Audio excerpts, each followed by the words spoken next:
Bienvenue sur 7 minutes chrono, les capsules pour vous aérer et pour vous former. Le thème de cette première capsule, apprivoiser votre stress. Voilà 15 jours que nous sommes confinés. Ce contexte inédit est un facteur d'accélération du stress dans la mesure où nous sommes face à de nombreuses incertitudes et que des contraintes extérieures nous sont imposées. On ne peut plus sortir, on est obligé de télétravailler, on fait l'école à la maison, les sorties sont réduites à l'essentiel. Bref, cet environnement favorise le stress, mais il ne suffit pas à l'expliquer. Chacun, on a une capacité individuelle d'adaptation au monde et donc de résistance au stress. Cette affaire est très personnelle. Vous l'aurez probablement constaté, deux personnes qui vivent une même situation ne réagissent pas de la même façon et n'ont pas la même lecture de la réalité. Avant de vous donner les clés pour gérer votre stress, je vais voir avec vous comment l'identifier. Quelles sont les manifestations physiques liées au stress? Elles sont multiples. Il peut s'agir de l'accélération du rythme cardiaque ou de l'accélération de la respiration, des mains moites, d'une sensation d'oppression, de boule au ventre en vous levant le matin, de sentir une énorme tension en soi, comme une cocotte minute prête à exploser. Ces signaux constituent des alertes de votre corps auxquelles vous devez être sensible. Le stress, comment ça marche? Kelly McGonigal, psychologue de la santé, a établi une corrélation vraiment intéressante entre les risques liés au stress et la croyance que le stress est nuisible à la santé. Et elle a découvert que changer notre croyance sur le stress change tout. Les indicateurs dont je viens de vous parler tout à l'heure, cette accélération du rythme cardiaque, ce sentiment d'oppression, sont des signaux utiles envoyés par le corps. Ils montrent que vous êtes sensible à la pression liée à la situation que vous êtes en train de vivre. Il montre également que vous y résistez mal.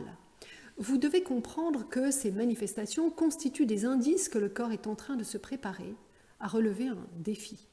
Votre corps se prépare utilement à l'action en mobilisant des ressources pour faire face à ce que vous percevez comme une menace ou comme un danger. Et c'est là la grande découverte des neurosciences. Le stress est un allié méconnu. Ne me faites pas dire ce que je n'ai pas dit. Le stress peut devenir dangereux quand il perdure.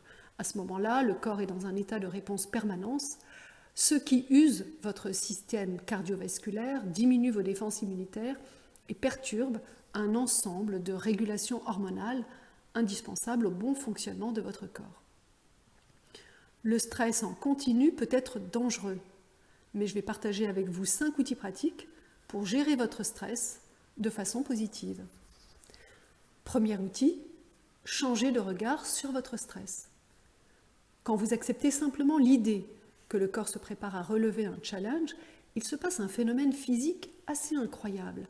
Les vaisseaux sanguins, au lieu de se contracter, ce qui potentiellement augmente le risque des maladies cardiovasculaires, demeurent dilatés. Les battements cardiaques restent forts, mais la dilatation des vaisseaux ainsi obtenus par ce changement de pensée équivaut à des moments de joie et de courage. En acceptant l'idée que le stress a des vertus positives de préparation, votre corps met en place un système interne de régulation et votre réponse au stress s'améliore. Deuxième outil, évitez l'anticipation d'événements stressants qui ont très peu de chances de se produire. Le cerveau humain est sélectif. Et pour une immense majorité d'entre vous, il se souvient d'expériences négatives liées à la douleur ou à l'échec. Il a naturellement tendance à imaginer les scénarios du pire. Votre cerveau est également très docile. Il oriente son attention là où vous lui demandez de l'orienter. En d'autres termes, cela signifie que quand vous orientez votre attention sur des catastrophes, votre cerveau travaille ensuite tout seul à imaginer les pires scénarios. Sachez que vous avez la capacité d'opérer une reprogrammation mentale en changeant votre focus. Pour y parvenir, vous avez 2 points de vigilance. Vous devez repérer le moment où vous vous mettez à imaginer le pire, puis, deuxième étape, vous devez substituer immédiatement et systématiquement une pensée positive à ce scénario catastrophe pour parvenir à créer d'autres connexions neuronales. La prise de recul est le 3e outil que je vous propose. Vous allez revisiter la situation du point de vue factuel. 2 questions vous permettent d'y parvenir.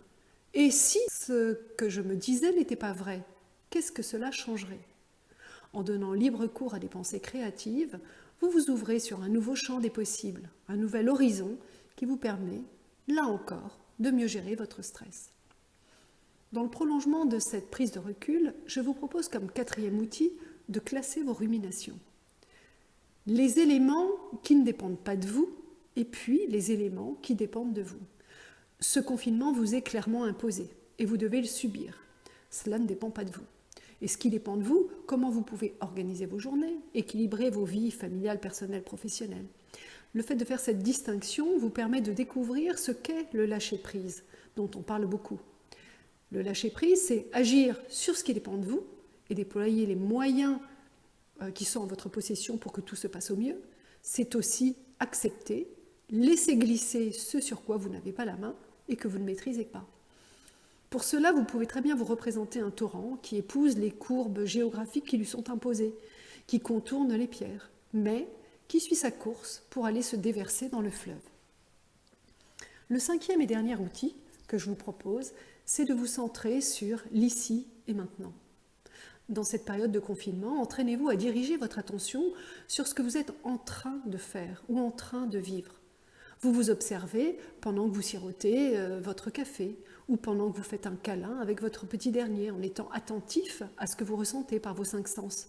Vous êtes vigilant aux odeurs, à l'ambiance autour de vous, à la chaleur corporelle, au ressenti, à la sensation de bien-être.